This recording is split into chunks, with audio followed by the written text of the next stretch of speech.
Hey, what's going on, guys? Norsky here. In this video we're going to go through some of the new details about DLC 3 Turning Tides. Recently, EA and DICE dropped some exciting news about the upcoming DLC called Turning Tides. Some of the news includes 4 new maps, along with 6 new weapons, plus an additional 2 melee weapons. Now the general theme about this DLC is centered around naval combat. The 4 new maps included in Turning Tides, starting with Cape Hells. The description says, storm the beaches of Gallipoli Peninsula with the British forces or defend the Ottoman Empire's fortifications. Master the land, air, and sea interplay to win the defining battles. Now, the actual battle took place back in April of 1915. The Ottoman Empire ended up winning the battle against the British. Now, the next map is called Achi. The description says, throw yourself into the British assault on the Gallipoli Peninsula of 1915 in an intense, fast, and infantry-focused setting. Take part of a treacherous push for a prominent hilltop position. Now, both Cape Hells and Achi come out in the month of December. The next map in DLC 3 is called Heligoland Vite. The description of this map says, the Great War at Sea.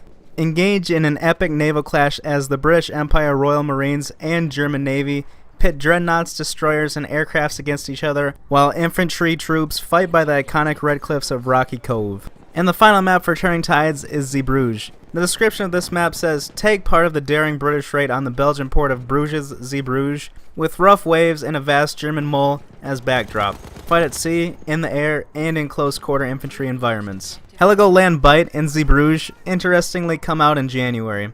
I'm sure DICE is spreading out some of the new content, so there's not as long of a dead period in between DLC 3 and 4. Now, we also have 6 new ranged weapons coming in from Turning Tides, starting with the M1917 Trench Carbine.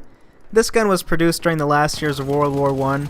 The Mauser Trench Carbine was designed to be a light, compact carbine or personal defense weapon to be issued to artillerymen, stormtroopers, and the rear echelon troops. This gun was Mauser's answer to the artillery Luger, a Luger pistol with an elongated barrel and detachable buttstock. The M1917 was a Mauser broom handle pistol, also with an elongated barrel, as well as a pistol grip buttstock and a wooden forearm. The most important aspect of the M1917 was its 40-round magazine.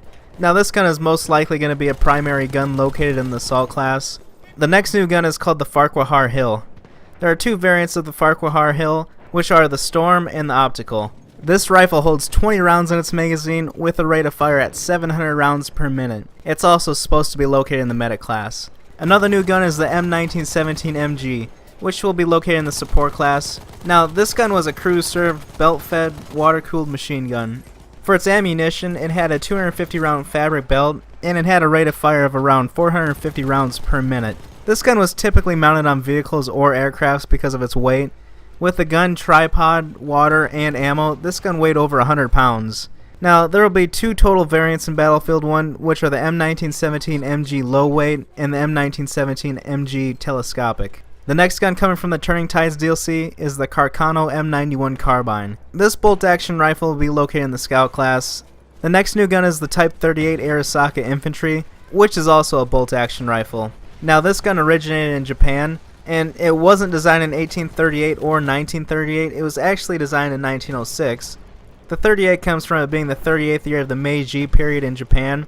Just like the M91 Carbine, this gun will be located in the Scout class. The last gun is the Machinepistol M1912 P16, which will be located in the Assault class. Turning Tides is also coming with 2 new melee weapons, including a grappling hook and a naval cutlass. There's also a new Infiltrator Elite class. Like the other Elite classes, this will be a pickup on the map, but unlike those, its strength isn't raw firepower. The Infiltrator can call in airstrikes, move faster, can't be tagged by enemies, and can deploy mobile spawn points for friendly troops. There's a pair of new vehicles, and we're going to start with the C-Class Airship. The description says, spawn on the new C-Class Airship and deliver death from above. This nimble airship has room for a pilot with 3 gunners and will be a frightening sight on the battlefield. So it's basically a smaller and quicker blimp, or zeppelin, or airship, or behemoth, or whatever you want to call it. The other new vehicle is called the Elk Class Destroyer, which comes complete with cannons, torpedoes, AA guns, and mines, making it deadly against just about everything. Currently, Cape Hells and Achi are both available for testing on PC and console, so check them out in the CTE.